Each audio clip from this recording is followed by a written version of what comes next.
মাত্র ৩৫০ টাকা খরচ করে আমরা চলে গিয়েছিলাম ভাসমান পেয়ারা বাগান, যেটা কিনা বর্তমানে বরিশালের খুবই জনপ্রিয় এবং ট্রেন্ডিংয়ে থাকা একটা ট্যুরিস্ট স্পট। আসসালামু আলাইকুম, হ্যালো ভিউয়ার্স, কী অবস্থা সবার, কেমন আছেন? আলহামদুলিল্লাহ, আমিও অনেক বেশি ভালো আছি। বিকজ ট্রাভেল করলে বা বিভিন্ন রকম ট্যুরে গেলে আমার মন মেজাজ সবসময় অনেক বেশি ভালো থাকে। সো দেখতেই পাচ্ছেন এত পরিমাণ মানুষজনের ভিড়। যাই হোক, লো বাজেটে কিভাবে আপনারা পেয়ারা বাগানে ঘুরতে আসবেন সেটাই আজকে সম্পূর্ণ ভিডিওতে আমরা শেয়ার করতে যাচ্ছি। এই স্পটে আসতে হলে অবশ্যই আপনাকে একটা টিম ম্যানেজ করতে হবে। এখানে সিঙ্গেল বা কাপল ওইভাবে জমে না, এখানে টিম আকারে আসতে হয়, গ্রুপিং আকারে। বাহ, এত সুন্দর ভিউ, পুরোই সাজেকের ভাইবস নিয়ে চলে আসে। শুধু এখানে মেঘ দেখা যায় না, এখানে শুধু সবুজ গাছপালা দেখা যায়, এটাই তফাৎ। আজকের ওয়েদারটা অনেক সুন্দর ছিল, বাট এখানে দুইটা টিম ঝগড়া করছিল। মেবি একটা ট্রলারে একটা ফ্যামিলি ছিল, আর একটা ট্রলারে জাস্ট ফ্রেন্ড সার্কেল ছিল। বরিশাল্লা বলে কথা, কেউ কাউকে ছাড় দিব না, এটাই। যাই হোক, কথা বলা যাক এবার মেইন টপিকে। আমরা এখানে এসেছিলাম 10 থেকে 12 জন এবং আমাদের প্রত্যেকের বাজেট ছিল মাত্র ৩৫০ টাকা। আর এই বাজেট শুনে আমার ফ্রেন্ড সার্কেলরা তো অনেক খুশি। যেহেতু আমরা আজকে সারাদিন ব্যাপী ঘুরবো, তাই আমাদের ফার্স্ট যেটা প্রয়োজন সেটা হচ্ছে পানি এবং খাবার। সো খাবারের মেনুতে আমরা চিকেন বিরিয়ানি রেখেছিলাম, এবং পরবর্তীতে আমাদের যে প্রধান কাজ সেটা হচ্ছে ট্রলার রিজার্ভ করা।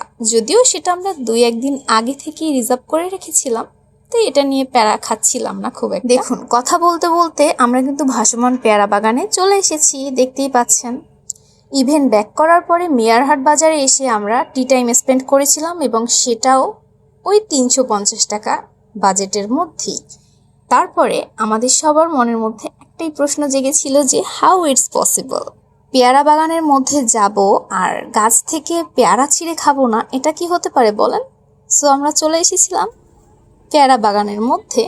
আর এই হচ্ছে আমার একটা পার্টনার, যে গাছে উঠে গিয়েছিল আর এই আমার হাতে সুন্দর করে পেয়ারা ধরাই দিচ্ছিল। পার্কের মধ্যকার এই জায়গাগুলো আপনাদের কাছে কার কেমন লাগে আমি জানি না, বাট আমার কাছে ভীষণ ভালো লাগে। বিকজ চারিদিকে শুধু পেয়ারা বাগান, আর কিছুই দেখা যাচ্ছে না, শুধু পেয়ারা বাগান। It's my personal opinion. এদিকে হিমেল বন্ধু দূর থেকে ছুটে চলে এসেছে, বাট কি জন্য এসেছে আই ডোন্ট নো। আর এদিকে আমার পার্টনারের গাছ থেকে পেয়ারা ছেঁড়াই শেষ হচ্ছে না। এদিকে আমার টিমের বাকি মেম্বার্সরাও কিন্তু কম যাচ্ছে না, তারাও কিন্তু এফোর্ট দিচ্ছে পেয়ারা ছেঁড়ার। সো লেটস সি, তাদেরকে দেখাই চলুন। আজকের ওয়েদারটা মারাত্মক সুন্দর ছিল। এই দেখছি রোদ উঠেছে, আবার বৃষ্টি হচ্ছে। সো এক পর্যায়ে আমাদের সবার ভীষণ গরম লাগছিল। সো আমরা সবাই মিলে আইস ললি খাচ্ছিলাম।